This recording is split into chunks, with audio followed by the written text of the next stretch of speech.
കോൺഗ്രസ് ആസ്ഥാനത്തിന്റെ മേൽവിലാസം ഇനി 9A Kotler Marg. ഇന്ദിരാഭവന്റെ ഉദ്ഘാടനത്തിന് ഇന്ന് കോൺഗ്രസ് നേതാക്കളും പ്രവർത്തകരും സാക്ഷിയായി. പാർട്ടി അധ്യക്ഷൻ മല്ലികാർജുൻ ഖാർഗെയാണ് കോൺഗ്രസ് പതാക ഉയർത്തിയത്. നാടമുറിച്ച് ഉദ്ഘാടനം ചെയ്യാൻ Congress parliamentary party chairperson Sonia Gandhi Mallikarjun ഖാർഗെയും ഒപ്പം കൂട്ടി. പിന്നാലെ ഖാർഗെ ദീപം തെളിയിച്ചു.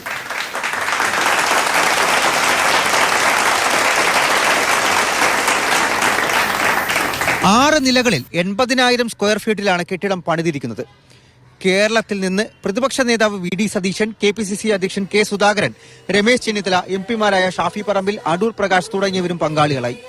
മന്ദിരം കോൺഗ്രസിന്റെ നിർണായക സമയത്താണ് ഉദ്ഘാടനം ചെയ്തിരിക്കുന്നത് എന്ന് രാഹുൽ ഗാന്ധി. നിർമ്മാണത്തിന് പിന്നിൽ കോടിക്കണക്കിന് കോൺഗ്രസ് പ്രവർത്തകരുടെ ത്യാഗം ഉണ്ടെന്ന് അദ്ദേഹം വ്യക്തമാക്കി. Mahatma Gandhi, Jawaharlal Nehru, Patel G, not just these people. It has emerged from the blood of our workers, from every single one of our leaders. That includes all of you who are today defending the idea of the Congress Party.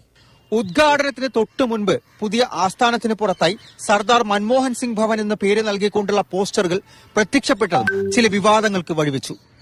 Indira Bhavan എന്ന പേര് AICC തീരുമാനിച്ചതാണ് എന്നും ആശയക്കുഴപ്പങ്ങൾക്ക് സ്ഥാനമില്ലെന്നും കോൺഗ്രസ് വ്യക്തമാക്കി.